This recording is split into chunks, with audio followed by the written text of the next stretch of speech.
No tak, ale oczywiście... Aha, i w tym momencie jest Poznań, czerwiec 56.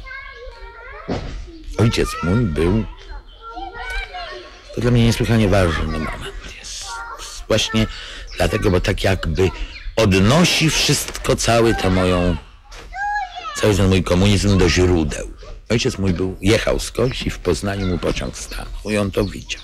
Przyjechał rano, blady, nieogolony, nieprzytomny i mówił, szli robotnicy, szli w fersztalungach, mówił.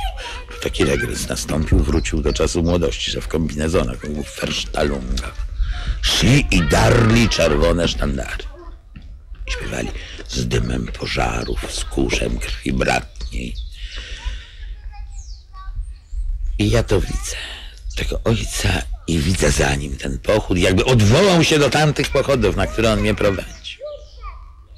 On tam widział dużo straszniejsze rzeczy, ale dla niego ten pochód robotniczy, który rwie czerwone sztandary, był takim, ciosem w fundament jego światopoglądu, jego wiary. I tak samo dla mnie. Dokładnie tak samo w tym miejscu to odebrałem. Pamiętam, zbiegliśmy się jakoś tak zaraz w tym takim towarzystwie dyskutującym. Zastanawialiśmy się, co robić.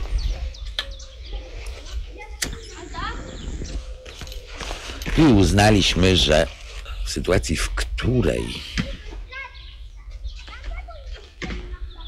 jakby rewolucja robotnicza proletariacka się dokonuje przeciw temu ustrojowi, to trzeba przeciw temu ustrojowi wystąpić. Jakoś tak zaraz potem, bardzo zabawne, bo tego dnia, bo jakiś czas potem tezy KC, sekretariatu KC, list sekretariatu KC w tej sprawie odczytano, w którym nie było nic. Było otwarte zebranie partyjnej organizacji uniwersyteckiej. I myśmy tego wysłuchali i powiedzieli, nic nam tu nie powiedzieli. A za chwilę miałem mieć egzamin z materializmu historycznego i wiatr przyszedł, bo ja u Baumana ćwiczyłem, ale przed wiatr odbierać. I można powiedzieć, że spotkaliśmy się po latach. Ostatni raz mieliśmy rozmowę, jak on mi tłumaczył, że to nie jest kult Stalina. No ja wszedłem do niego na ten egzamin, nie o egzaminie, tylko żeśmy o tym wszystkim rozmawiali. Panika zapanowała na korytarzu, że to tak trudny egzamin. I on pamiętał to, że on w sprawie Stalina przekonał. I tak, przepraszam. I jakoś w tym momencie